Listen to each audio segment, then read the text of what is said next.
नमस्कार दोस्तों, चैत्र पूर्णिमा की कथा कई प्रकार से प्रचलित है, जिनका सार इस प्रकार है। एक प्रसिद्ध कथा के अनुसार किसी नगर में एक धर्मात्मा और दानी सेठ रहता था। उसकी पत्नी धार्मिक स्वभाव की थी और प्रतिदिन भगवान विष्णु की पूजा करती थी।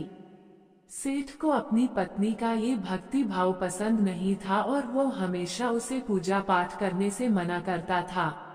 एक दिन क्रोधित होकर सेठ ने अपनी पत्नी को घर से निकाल दिया। सेठानी दुखी होकर जंगल की ओर चली गई। रास्ते में उसे 4 स्त्रियां मिली जो मिट्टी खोद रही थीं। सेठानी ने उनसे पूछा कि वे क्या कर रही हैं। उन्होंने बताया कि वे सत्यनारायण भगवान के व्रत के लिए मिट्टी खोदकर मंडप बना रही हैं। सेठानी ने भी उनकी बात सुनकर सत्यनारायण व्रत करने का संकल्प लिया। व्रत के प्रभाव से सेठानी के सारे दुख दूर हो गए और उसे वापस अपने घर में सम्मान के साथ जगह मिली। धीरे धीरे सेठ के मन में भी बदलाव आया और वह भी भगवान विष्णु का भक्त बन गया। इस कथा से यह सीख मिलती है कि सच्ची श्रद्धा और भक्ति से सभी कष्ट दूर हो जाते हैं। एक अन्य कथा के अनुसार एक साधु वैश्य ने चैत्र पूर्णिमा व्रत की महिमा सुनी। उसने संकल्प लिया कि जब उसे संतान प्राप्त होगी तो वह सत्यव्रत पूजन करेगा। समय बीतने पर उसके घर एक कन्या का जन्म हुआ। एक दिन वो कन्या खेल रही थी और उसे सत्यव्रत पूजा का प्रसाद मिला। उसने वह प्रसाद घर ले जाकर अपनी माँ को दिया।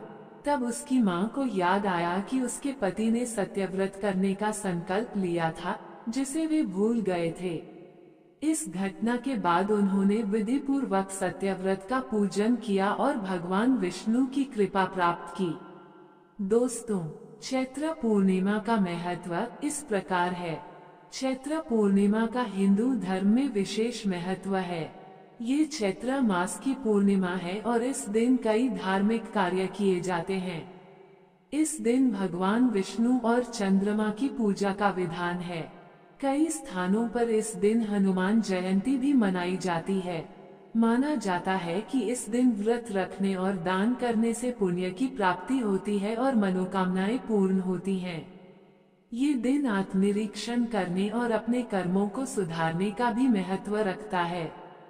दोस्तों, ये ध्यान रखना महत्वपूर्ण है कि विभिन्न क्षेत्रों और परंपराओं में चैत्र पूर्णिमा से जुड़ी कथाओं और रीति रिवाजों में कुछ अंतर हो सकता है। दोस्तों, वीडियो लाइक शेयर सब्सक्राइब करें।